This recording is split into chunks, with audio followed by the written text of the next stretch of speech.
Noi siamo pronti con il progetto, con il Ministro, stiamo facendo un bel lavoro, vi confermo le 23 materie e poi vi stupiremo con effetti speciali.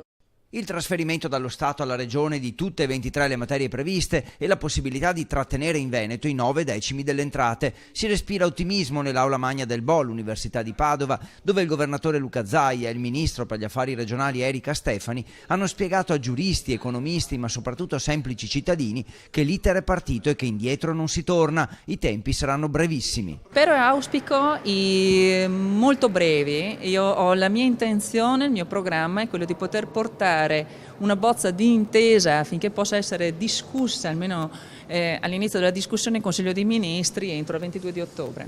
Certo, poi bisogna che l'intesa sia firmata dal Presidente del Consiglio e che la discussione alle Camere ottenga la maggioranza assoluta. Lì si vedrà la vera volontà del governo, specie se la componente 5 Stelle sosterrà l'autonomia. Di questo sono certa. C'è già nel contratto di governo e nella cabina di regia che io ho previsto fin dall'inizio per trattare della questione dell'autonomia è coinvolto decisamente il Movimento 5 Stelle. Nessuna spaccatura nord-sud, sottolinea il Ministro, perché molte regioni meridionali sono intenzionate a chiedere l'autonomia.